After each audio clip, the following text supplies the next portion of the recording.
we're gonna switch things up a little bit with a Trader Joe's food review. So I browsed Trader Joe's for a very long time and did some research and also found some new items. Trader Joe's is always coming out with new stuff, so I figured I would try them and review for you. So we are trying these mini French baguettes. They are frozen solid, so we're gonna see how they hold up to fresh bread.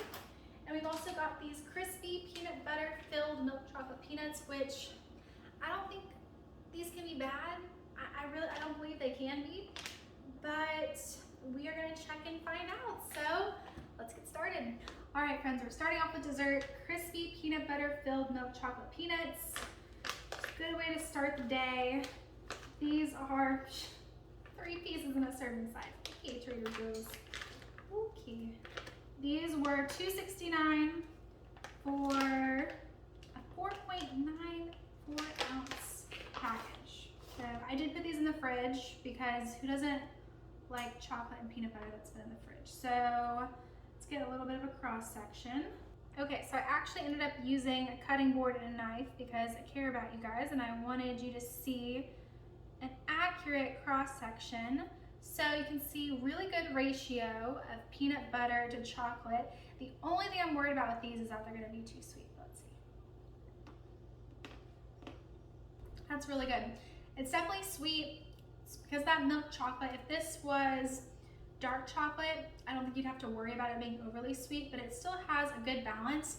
The peanut butter in the middle is surprisingly just a tiny bit salty. So it has a good contrast, and it looks like there's also crispy rice in here. So good little textural contrast as well. So I'm gonna give these an 8 out of 10. I really enjoyed them. I think they're a great change from the classic chocolate peanut butter cup. They are a little bit sweet for my taste. I think milk chocolate, it can really easily be like that, especially when the first ingredient is sugar, but really tasty treat.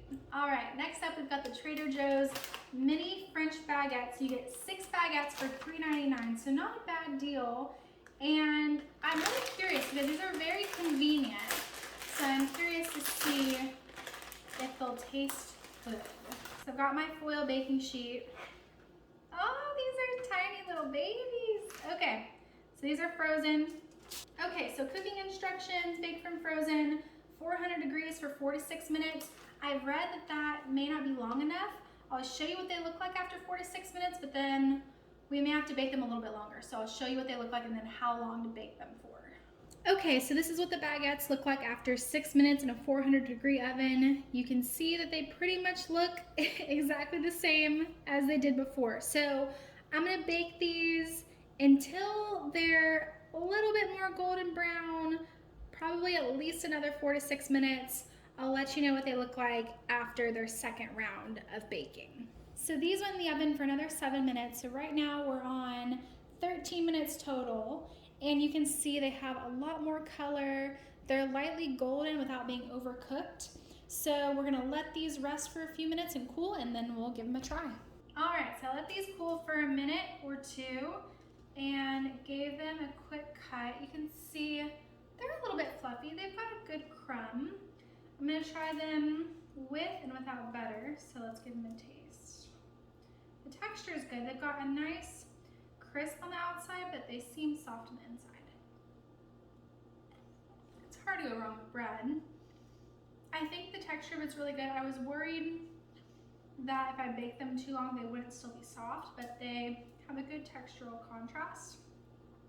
It doesn't necessarily taste like really freshly baked bread, but it's extremely close. So I'm actually gonna give these a 7.5 out of 10. They would have gotten an 8.5, but they lost a point because the directions are just incorrect. If you bake these for 6 minutes, you're gonna be left with partially frozen doughy baguettes. So make sure if you get these, you bake them for 12 to 13 minutes, just keep an eye on them. But this is such a great replacement for freshly baked bread, fantastic for a side with dinner or quick meal, and just a great way to class up your dinner a little bit. So I really like these and I hope you guys enjoyed this video.